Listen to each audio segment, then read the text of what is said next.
అందరూ మాట్లాడేశారు, మీరు ఒక్కరే మిగిలారు.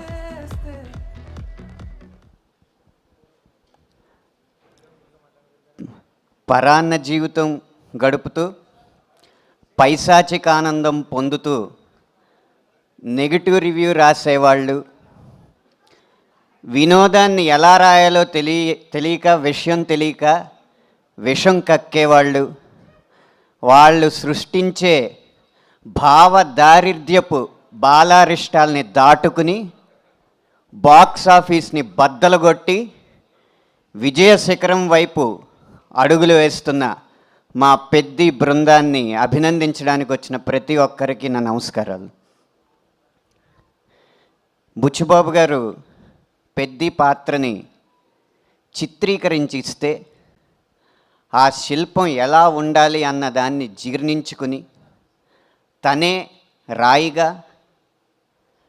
తనే శిల్పిగా, తనే ఉలిగా, తనే ఆ శిల్పంగా తనని తాను చెక్కుకుని మనందరి ముందు నుంచుని ఆ శిల్పానికి తన నటనతో జీవం పోసి పెద్ది విజయంలో ముఖ్య భూమిక పోషించిన మా హీరో రామ్ చరణ్ గారికి శిరస్సు వంచి మా బృందం తరపున నమస్కరిస్తున్నాను.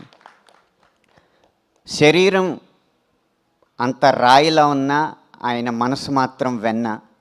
అందుకే ఉలికిపడి ఊగాల అన్న పాట, మస్సా మస్సా పాట రాసిన వెంటనే ఆ రాతి శరీరంతో నన్ను హత్తుకుని ఆ మెత్తని మనస్సు యొక్క తీయదనాన్ని నాకు చెవి చూపించారు. ఇలాంటి సందర్భం, ఇలాంటి అదృష్టం రేపు పాటలు రాయాలనుకున్న ప్రతి ఒక్కరికి కలగాలని మనస్ఫూర్తిగా కోరుకుంటున్నాను. పెద్ది విజయం కొత్త కథల్ని, కత్తి లాంటి కథనాల్ని అందించే ప్రతి దర్శకుడికి స్ఫూర్తినిస్తుంది.